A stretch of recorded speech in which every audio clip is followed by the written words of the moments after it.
ওনার সেই প্রশিক্ষণ সেন্টারে প্রশিক্ষণ নিয়েছি, আরেকটা প্রশিক্ষণ সেন্টারও আমি প্রশিক্ষণ নিয়েছি। তো দুই জায়গাতে আমি অনেক তফাৎ পেয়েছি, অনেক পার্থক্য পেয়েছি, অনেক তারতম্য পেয়েছি। হুজুরের প্রশিক্ষণ যে কেন্দ্র, সে কেন্দ্রে তিনি যেভাবে আন্তরিকতার সহিত, ভালোবাসা দিয়ে, স্নেহ মায়া মমতা দিয়ে, উদারতা দিয়ে তিনি যেভাবে দর্শ দেন, শিখান, এটা আসলে অন্যত্র আমি খুঁজে পাই নাই বা আমার নজরে পড়ে নাই।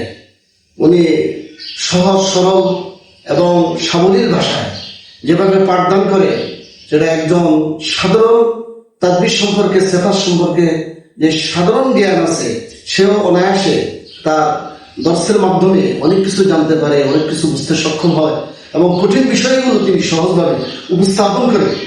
এই সেন্টারে হুজুর নিজেই প্রতিদিন দর্শ দেন এবং সময় দেন এবং ক্লাস নেন, কিন্তু অন্যত্রে আমি লক্ষ্য করেছি যে ওনারা পরিচালনাই করেন কিন্তু ক্লাস নেন অন্যদের মাধ্যমে, কিন্তু কি পড়াইলো না পড়াইলো, কতটুকু অগ্রসর হলো সেটা তারা খেয়াল রাখেন না। কিন্তু হুজুর এখানে নিজেই প্রতিদিন সময় দেন এবং ক্লাস নেন এবং তদারকি করেন এবং প্রশিক্ষণের সময় পার হলে পরবর্তী সময়ে যদি কোনো প্রশিক্ষণার্থী ওনার কাছে সময় চান, উনি নির্দ্বিধায় সে তাজবিদ এবং সেফাত সম্পর্কে জ্ঞান দান করেন। যার উদাহরণস্বরূপ আমি গত রমজানে হুজুরের কাছ থেকে 15 দিনের প্রশিক্ষণ নিয়েছিলাম। আমি আজ 2 মাস 2.5 মাস পরে এসে হুজুরকে বললাম যে হুজুর আমাকে একটু সময় দেন, আমি আরো কিছু আপনাকে একটু শোনাবো, তেলাওয়াত করে শোনাবো। তা আলহামদুলিল্লাহ হুজুর আমাকে সময় দিয়েছেন, ওনার বাসায় এনে আমাকে মেহমানদারি করিয়ে উনি আমাকে আমার কোরআন তেলাওয়াত শুনেছেন, আমাকে তিনি অনেক সংশোধন করে দিয়েছেন, যে আমি অত্যন্ত আনন্দিত এবং আমি অনেক উপকৃত হয়েছি। আমার আগের পড়া সেই অবস্থান অনেক পরিবর্তন হয়েছে। আমি অনুরোধ করব, আমি যেমন উপকৃত হয়েছি, আপনারাও যদি আমার মতো হুজুরের প্রশিক্ষণ কেন্দ্রে এসে প্রশিক্ষণ গ্রহণ করেন, ইনশাআল্লাহ আপনারাও অনেক উপকৃত হবেন। আমি এই আশাবাদ ব্যক্ত করে আমি আপনাদেরকে আহ্বান জানাচ্ছি, আপনারা এই প্রশিক্ষণ সেন্টারে এসে ফজল কোরআন এবং কেরাত প্রশিক্ষণ গ্রহণ করে উপকৃত হবেন এবং অন্যদেরকেও কোরআনের সহি শিক্ষা প্রদান করতে সক্ষম হবেন।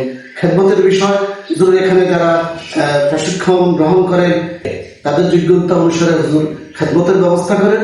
ইনশাআল্লাহ আপনারা যারা খেদমত প্রার্থী, খেদমত চান, যারা প্রশিক্ষণ গ্রহণ করে হুজুরের মাধ্যমে খেদমত পাবেন। আপনারা একবার এসে দেখেন, 15 দিনের জন্য বা 30 দিনের জন্য এসে দেখেন, ইনশাআল্লাহ আপনারা আমার কথার সাথে কাজের মিল পাবেন। কথা বলছেন এগুলো কি আমরা কি শিখাই দিয়েছি? আমরা কি আপনি কোর্স করে আপনি যেটা অর্জন করছেন সেটা বলছেন? আসলে বাস্তবতা এই কথাগুলো আমার মন থেকেই বলছি, আমার নিজে থেকেই বলছি, এগুলা কোনো শেখানো কথা না। আপনারা বাস্তবে আসলে আমার কথা আর কাজের সাথে ইনশাআল্লাহ মিল পাবে। ওনার মুখ থেকে আপনারা শুনবেন যে আমাদের এখানে প্রশিক্ষণ কেমন হয় আর অন্য জায়গায় প্রশিক্ষণ কেমন হয়। হাফেজ মাওলানা আবুল কাশেম নোয়াখালী লক্ষ্মীপুর থেকে উনি আসছেন, তো ওনার মুখ থেকে আপনারা শুনেন। কারি ইব্রাহিম রশিদি সাহেব কর্তৃক পরিচালিত কেন্দ্রীয় হুফাজ, মুআল্লিম এবং কেরাত প্রশিক্ষণ সেন্টার, এই সেন্টার তিনি পরিচালনা করেন। আমি